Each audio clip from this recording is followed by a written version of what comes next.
Hello friends, इस video में हम बात करने वाले हैं बीपीएससी टीआरई सेकंड का आपको फॉर्म जो है किस तरीके से सबमिट करना है, क्योंकि कल ही से आपका रजिस्ट्रेशन जो है स्टार्ट हो गया। देखिए, फॉर्म भरते टाइम बहुत सारे आपके ऐसे पॉइंट है जहां पर आपको बहुत अच्छे तरीके से ध्यान देकर फॉर्म को फिलअप करना है, क्योंकि थोड़ा सा भी आप उसमें मिस्टेक करके आप अपना रजिस्ट्रेशन कंप्लीट कर लेते हैं तो उसके बाद आपको किसी भी तरीके का सुधार करने का मौका नहीं मिलेगा। सुधार करने का मौका बस एक ही शर्त पर मिलेगा कि आपको उस रजिस्ट्रेशन को कैंसिल करके फिर से जो है आपको पेमेंट करके फिर से आपको रजिस्ट्रेशन करना पड़ेगा। तो इस तरीके से आपका कोई नौबत ही ना आए कि आपका यहाँ पर दोबारा पेमेंट करना पड़े। यदि आप इस वीडियो के अंत तक आप बने रहते हैं तो बहुत अच्छे तरीके से आप अपना फॉर्म सही सही जो है वो आप सबमिट कर सकते हैं। देखिए, किस तरीके से आपको यहाँ पर अपना फॉर्म जो है वो सबमिट करना है, चाहे आप सरकारी रिजल्ट से या फिर जो आपका बीपीएससी का ऑफिशियल वेबसाइट है जहाँ से आप अप्लाई ऑनलाइन पे आते हैं, तो आपको इस तरीके का पोर्टल जो है वो देखने को मिलेगा, जहाँ पर आपके लॉगिन करने को लेकर तो नॉर्मल सी बात है, आप यहाँ पर फ्रेश कैंडिडेट हैं तो आपको यहाँ पर नया रजिस्ट्रेशन करना है। तो ऊपर आपका दिया गया है ऑनलाइन रजिस्ट्रेशन को लेकर, या फिर उसके नीचे भी आप देखेंगे तो यहाँ पर आपके रजिस्ट्रेशन को लेकर जो है आपका दिया गया है।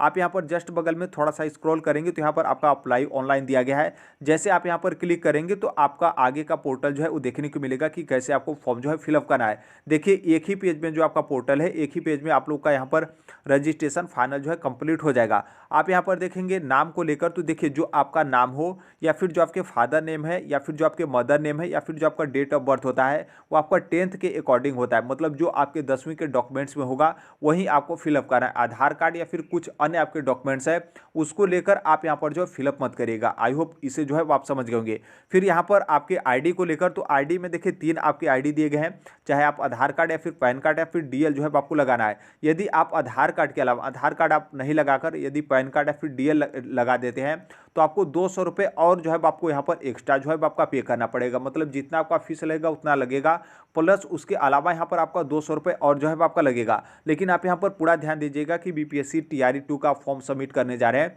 तो आप यहाँ पर आधार कार्ड से जो है फॉर्म सबमिट करिएगा, क्योंकि यदि मान लीजिए आप इन डॉक्यूमेंट्स को सबमिट लगाकर आप अपना फॉर्म सबमिट तो कर लेंगे, लेकिन बाद में जब आपका सिलेक्शन होने के बाद काउंसलिंग होता है तो यहाँ पर आपका इस तरीके का दिक्कत होता है। कई बार आप लोगों को मना कर दिया जाता है कि आपका काउंसलिंग जो है वो नहीं होगा। आप जाइए बीपीएससी के पास, इस तरीके का जिस तरीके से आपका बीपीएससी टीआरई फर्स्ट में काउंसलिंग में जो है काफ़ी ज़्यादा समस्या जो है आपका हुआ था। तो इसलिए पूरा कोशिश करिएगा कि आपका आधार कार्ड में कोई गलती वगैरह है तो उसे आप एडिट करके या फिर उसे आप करेक्शन वगैरह करवा के आप यहाँ पर क्या है कि आधार कार्ड के बेस पर ही आप यहाँ पर जो है फॉर्म सबमिट करेगा। फिर उसके बाद जो आपका आधार कार्ड का नंबर है, देखिए आधार कार्ड का नंबर यहाँ पर बहुत ज़्यादा जो है आपका ज़रूरत है कि एक भी अंक जो है आपका मिस्टेक नहीं होना चाहिए। ये अभी आपको पता नहीं चलेगा, जब आपका काउंसलिंग करा जाएगा तो उस टाइम को आपको पता चलेगा। तो इसलिए साइबर कैफे हो या फिर अपने माध्यम से भरे हैं तो अच्छे खासे से 4-5 बार आप अपना नंबर जो है आधार कार्ड का नंबर उसे क्रॉस चेक कर लीजिएगा। फिर उसके बाद ही जो है आप अपना आगे का जो है जो आपका स्टेप होगा उस पर आप बढ़िएगा। यहाँ पर आपके आधार कार्ड का पीडीएफ को लेकर जो है आपका बोला गया है।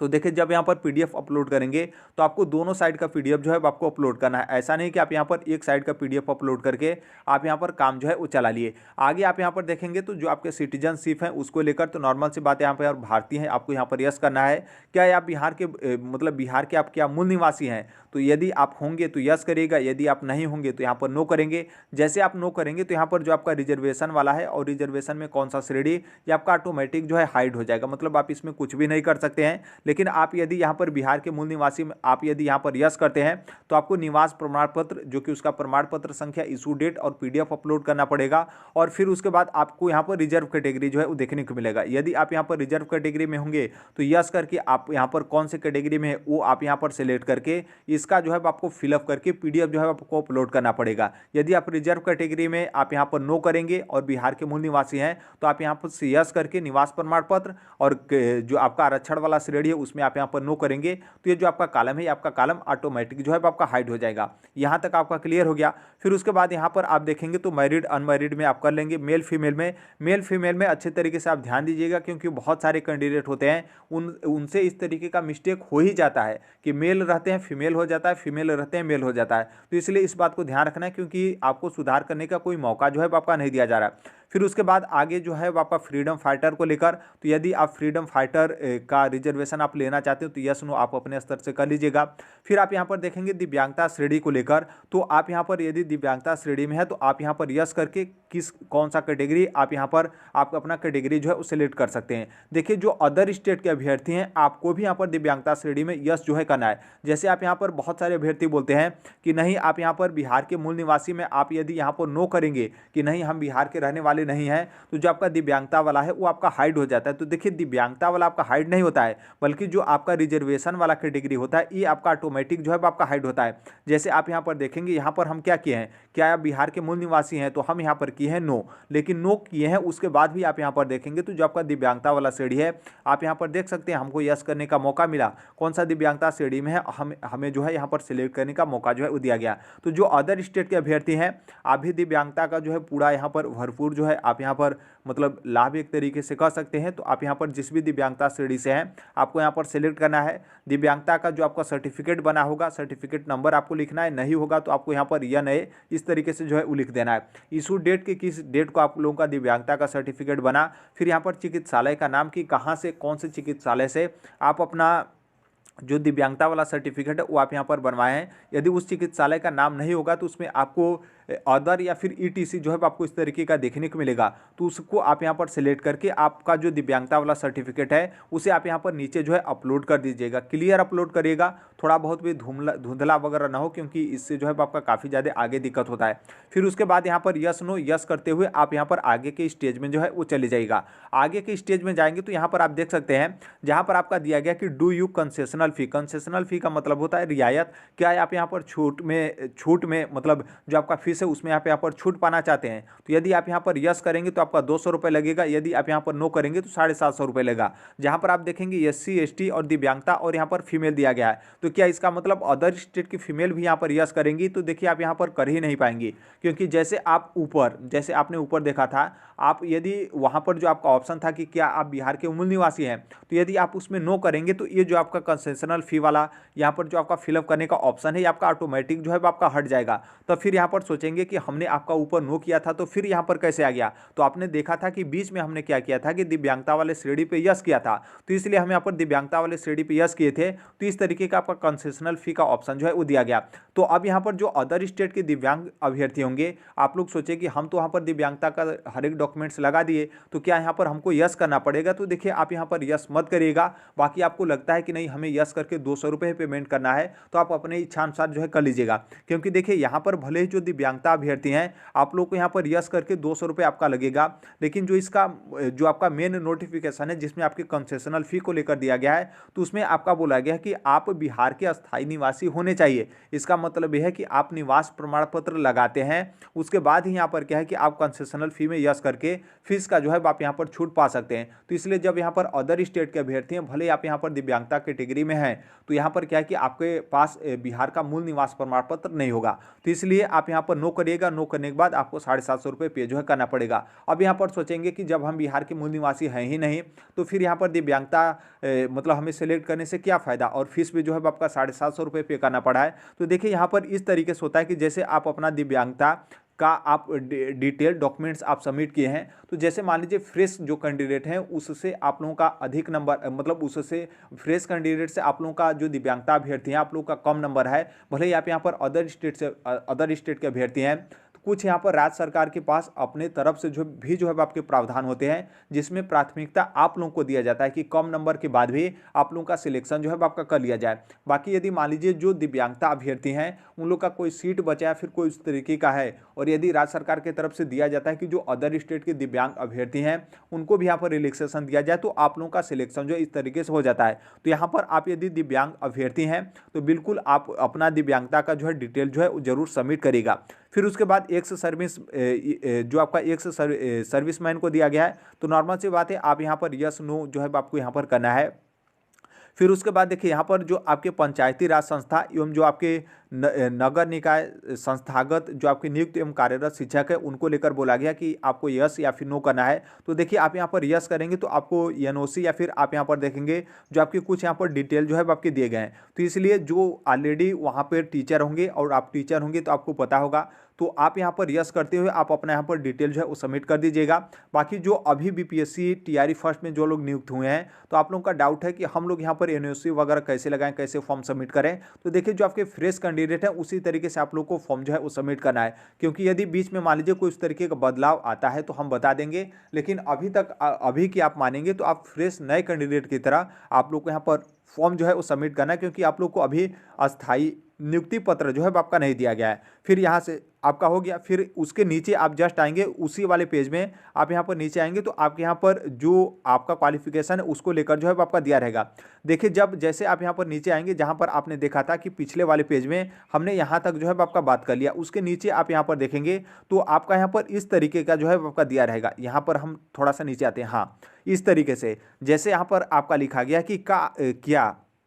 आप इनमें से किस विद्यालय अध्यापक की अनिवार्य अर्हता जो है वो रखते हैं। तो देखिए आपको यहाँ पर दिया जाएगा कि जो शिक्षा विभाग है उसका विद्यालय एवं जो आपका पिछड़ा वर्ग एवं अति पिछड़ा वर्ग कल्याण अंतर्गत जो आपका विद्यालय है और जो आपका प्रधानाध्यापक है उसके लिए। तो देखिए यहाँ पर क्या है कि आपको दोनों वालों में यहाँ पर क्या करना है कि आपको इस तरीके से टिक जो है वो लगाना है। जिस तरीके से आप यहाँ पर देख सकते हैं हमने दोनों वाले को जो है यहाँ पर टिक लगाया, क्योंकि यहाँ पर क्या है कि बीपीएससी टीआरई सेकेंड में आपका जो वैकेंसी है वो आपका दो तरीके से, एक तो आपका जो बिहार शिक्षा विभाग का विद्यालय है उसको लेकर, और जो आपका पिछड़ा वर्ग एवं अति पिछड़ा वर्ग कल्याण के अंतर्गत जो आपका विद्यालय है उसकी जो है आपकी वैकेंसी है। तो आपको यहाँ पर दोनों में जो है आपको टिक करना है, क्योंकि यदि मान लीजिए कहीं ऐसा हो कि शिक्षा विभाग में आपका सिलेक्शन नहीं होता है और जो आपका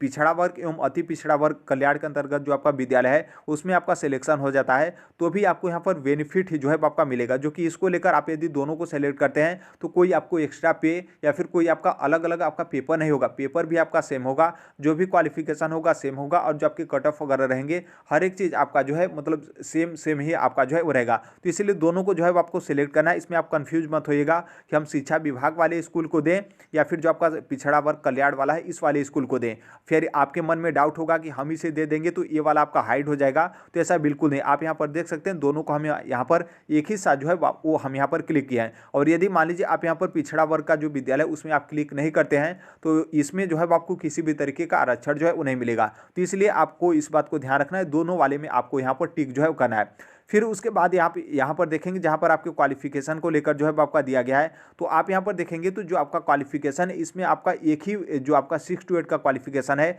आपका पहले वाले में ही जो है आपका डिटेल आ जाएगा। यदि आप 9वीं से 10वीं और 11वीं से 12वीं तक के हैं तो आप यहाँ से अपना क्वालिफिकेशन देख लीजिएगा, क्योंकि इतना में आपका क्वालिफिकेशन, ये जो आपका क्वालिफिकेशन का मेन्यू है इसमें आपका जूनियर का यानी 6 to 8 का, 9वीं से लेकर 10वीं और 11वीं से लेकर 12वीं तीनों का जो है आपका है। फिर उसके बाद जो आपका पात्रता और दक्षता को लेकर आता है तो इसमें भी बहुत सारे कैंडिडेट का कन्फ्यूजन हो जाता है कि जैसे यहाँ पर पात्रता परीक्षा दक्षता एवं पात्रता वाले पे क्लिक करें या फिर केवल दक्षता वाले पे। तो खास तौर पे जो बीपीएससी टीआरई फर्स्ट में आप लोग यहाँ पर गलती किए थे तो इस बार आप गलती मत करिएगा, क्योंकि उसके जस्ट आप बगल में यहाँ पर आप देख सकते हैं जहाँ पर आपका दिया गया है कि जो दक्षता है, दक्षता का मतलब यहाँ पर यह है कि वर्ष 2012 से पूर्व नियुक्त एवं कार्यरत शिक्षक, उनको यहाँ पर केवल दक्षता वाले ऑप्शन पे जो है क्लिक करना है। तो आप यदि सीटेट या फिर बीटेट है तो आपका जो फर्स्ट वाला ऑप्शन है उस पर आप यहाँ पर जो है क्लिक करेंगे।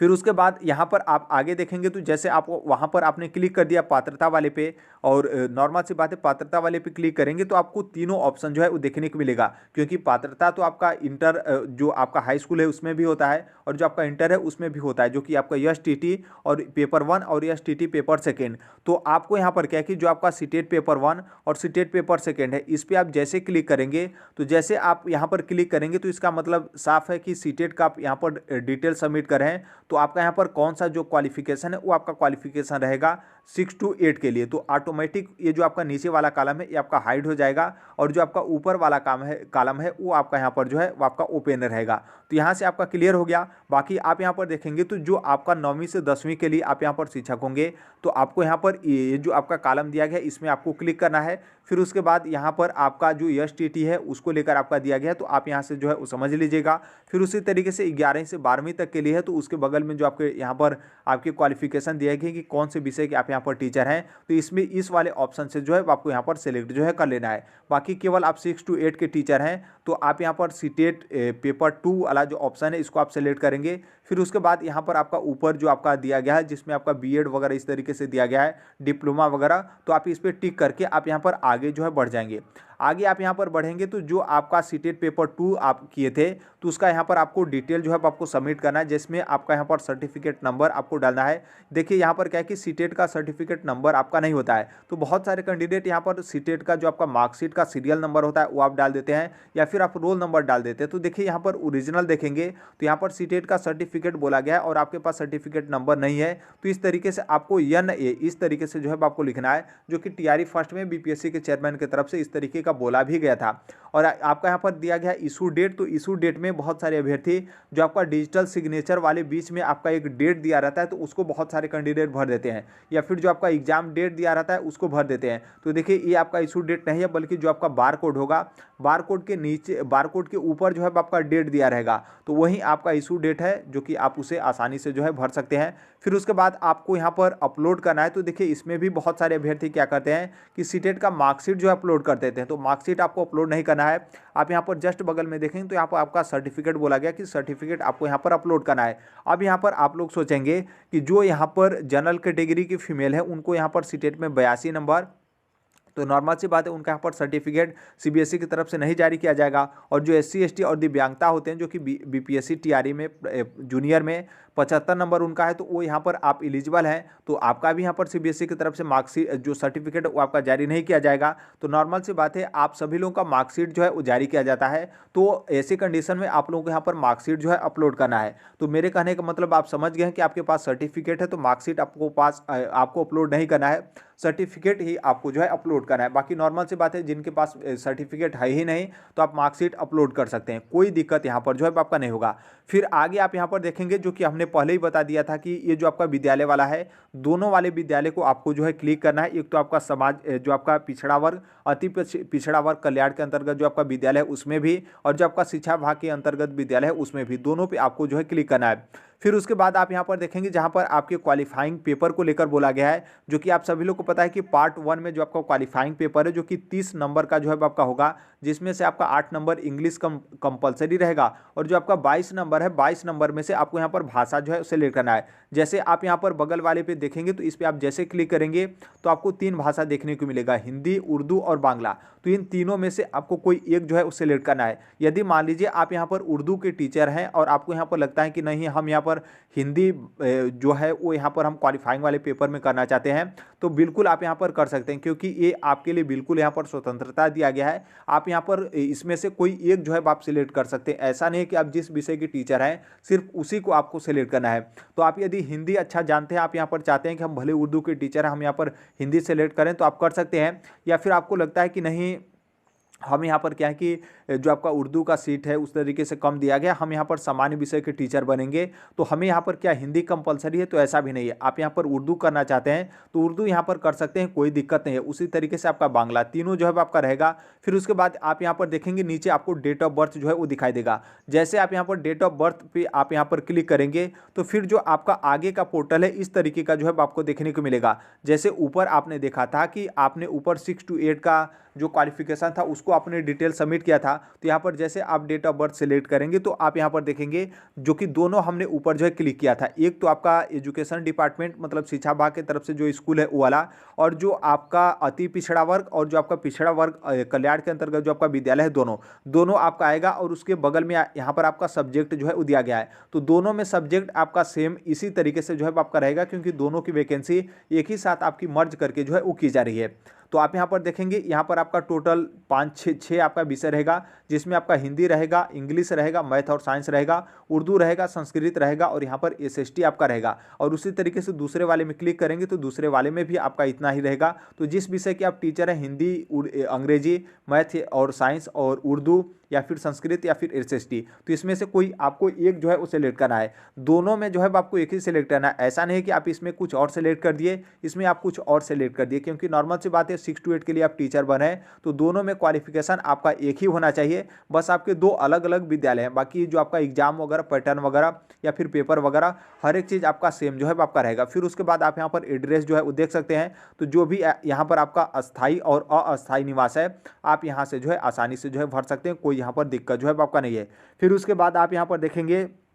कि जो भी आपने ऊपर भरा और जो भी आपका यहाँ पर डिटेल वगैरह दिया है उसे आप यहाँ पर बहुत अच्छे तरीके से केयरफुली जो है वो आपने पढ़ लिया है। आपको यहाँ पर यस करना है। यस करने के बाद आपका यहाँ पर जो आएगा अगला चरण, जो कि आपका ये उसी पेज में रहेगा, जिसमें आपका ईमेल आईडी देना है। यहाँ पर कंफर्म आपको ईमेल आईडी करना है। फिर यहाँ पर वेरीफाई करने के लिए आपको करना है तो ओटीपी वगैरह जाएगा, फिर उसके बाद आपका यहाँ पर वेरीफाई हो जाएगा। फिर उसी तरीके से मोबाइल नंबर जो है आपको यहाँ पर फिलअप करना है। देखिए मोबाइल नंबर में आपको एक चीज़ बोला गया है कि मोबाइल नंबर यदि आपका आधार कार्ड में लिंक वाला मोबाइल नंबर है तो उसी मोबाइल नंबर को आप यहाँ पर डालिएगा। यदि मान लीजिए आपका आधार कार्ड में लिंक मोबाइल नंबर नहीं है तो भी आप यहाँ पर दूसरे मोबाइल नंबर को यहाँ पर फिलअप करके अपना फॉर्म जो है वो सबमिट कर सकते हैं। लेकिन आप अपना जुगाड़ जो है कर लीजिएगा कि मोबाइल नंबर आपको अपडेट करा के लिंक करा लेना है, क्योंकि जैसे आपका रिजल्ट आएगा, रिजल्ट आने के बाद डॉक्यूमेंट्स वेरिफिकेशन होगा तो उसमें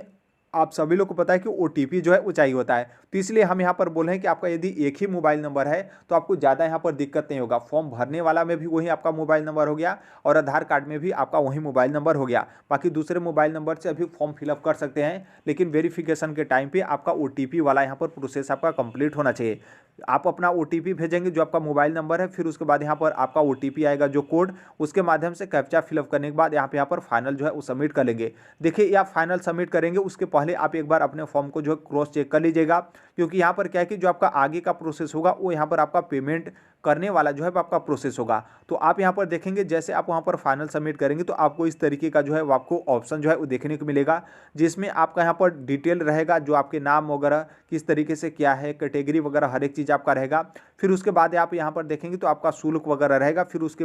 यहाँ पर आपका दिया गया है कि क्लिक हियर फॉर पेमेंट, तो जैसे आप यहाँ पर क्लिक हियर फॉर पेमेंट पे करेंगे तो फिर उसके बाद आप पेमेंट सक्सेसफुल हो जाएगा। पेमेंट सक्सेसफुल होने के बाद जो आपका एक लॉगिन आईडी होगा और जो आपका पासवर्ड होगा आपके मोबाइल नंबर पे जो है वो चला जाएगा। फिर आपके मोबाइल नंबर पे चला जाएगा तो फिर आपको लॉग आउट करने के बाद